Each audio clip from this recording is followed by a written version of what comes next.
Share certificates, bonds, investments, financial instruments. These are dominant obsessions of the current social environment. Finance, which used to be in the last pages, is now seen on the front pages and is a headline item every day. What was behind all of this? What is behind the origin of all these instruments?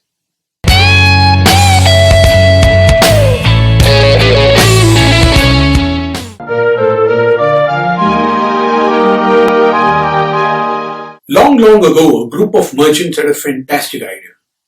They would go to a faraway land, a land of milk, honey, spices, silks, pearls, diamonds, India, and bring all these fantastic things from there and sell them in the London market and become fabulously rich. Like all businessmen, they loved their idea and they knew that they would become rich. And like all businessmen, they had no capital. And there they were sitting in Jacob's coffee bar and talking about this. And a friend said, "Hey, are you just going to talk or are you going to do something about this?" And the merchant said, "We would do something with this idea had we the money." And the friend said, "I know someone who is rich. Let's go call on him. If he likes your idea, he can give you the money that you need to carry out this adventure." And so they went to see the richest man in London. And the richest man in London heard them out and said, "I like your idea. But tell me something. What do I get out of giving you this money?" To which the merchants replied, "Sir, you get a share in the profits of our enterprise. When we bring all those fantastic things from that faraway land and we sell it here, we'll make profits and you will get a share in those profits." "But what about the original money that I gave you?" asked the rich man. "Well, sir, that original money made you a part owner of the enterprise. Can I not get the money back?" "No, you don't get the money back because now you're one of us. We put in our sweat, we put in our efforts, and it's our idea. So we are part owners of the enterprise. You put in the money, you are a part owner of the enterprise." And then the rich man said, "What would happen if I needed my original money back urgently?" The merchant said, "You could always go to the market and sell your share in the business. And you would get the money back, and our business is going to do well, so people would be clamoring to be part of this enterprise."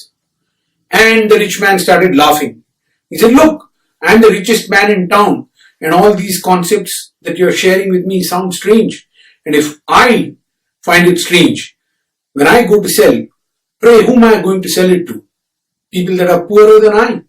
And what will they understand of all these fancy ideas?" At which point the friend intervened, and the friend said, "Don't worry, sir. When you want to sell, if no one else is buying, I will buy. And conversely, if others want to buy, if no one else is selling, I will sell." And that is how the concept of market making evolved. The common friend in our story is what we today know as the investment banker or the merchant banker. He brings together people that have ideas and people that have money. And when the people that have money invest and they need liquidity for that investment, then the market maker buys from the investors. And that gives the investors the confidence to buy those securities. Now, when the rich man invests in the ownership of the enterprise, that becomes equity, ownership. When the rich man gives it as a loan, that becomes bond, which represents loans.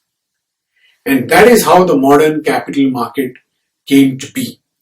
So you now have investors who seek investment opportunities, businesses that seek capital coming together through investment bankers. And the investment banker stands in the shoes of a market maker so that investors know that they can get the money when they need the money. And this is the first ever joint stock company of the kind that we know today as the company, where there are owners that are shareholders, they get a share in the profits and they own the enterprise. There is a primary market in which the money is raised. There is a secondary market in which, if they need cash, they can sell their securities and realize cash, provided the enterprise is doing well enough and people are interested to buy those securities. All that the market maker is saying is that I will buy if no one else is buying. He is not guaranteeing the price at which he will buy. For price to be good, the merchants, the businessmen, they have to perform. The business has to do as promised. And that is how markets originated. It's a very interesting time in world history around when this story, broad, rough story, but true nevertheless, occurred in the city of London. Just the willingness of rich people to invest in the capital of the East India Company, for that was the name of this company which set out for India, the East India Company, the first company of its kind in the world, which eventually conquered India and came to rule India.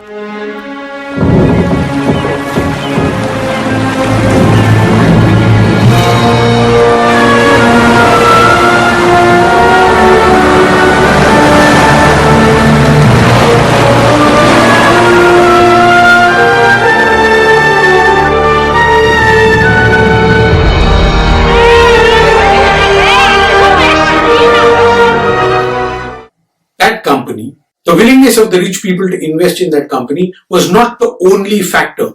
What if that ship had been sunk in a storm?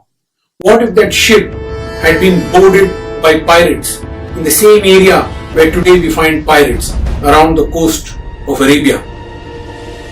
What if the ship had been looted on its way back or sunk on its way back? What happens to the capital of the rich man and that of the merchants?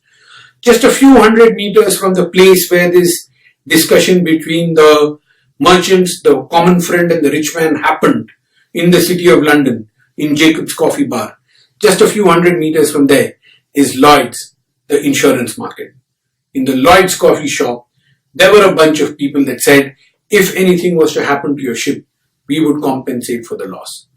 Cross the road to Royal Cornhill, that's where the money markets are, where the merchants could go and say, look, we own this ship, we have everything organized, we just need some short-term money to hire sailors, to buy fuel, to buy provisions. And when we return from India, we'll repay you all the short-term loans. And if anything was to happen to this voyage, it's insured at Lloyd's. And through the happy coincidence of these three great institutions, the money market, the capital market, and the insurance market, coming up just within a few hundred meters of each other, you can walk a short distance from St. Paul's Cathedral today and soak in that atmosphere. Through that happy coincidence, Britain became an industrial power.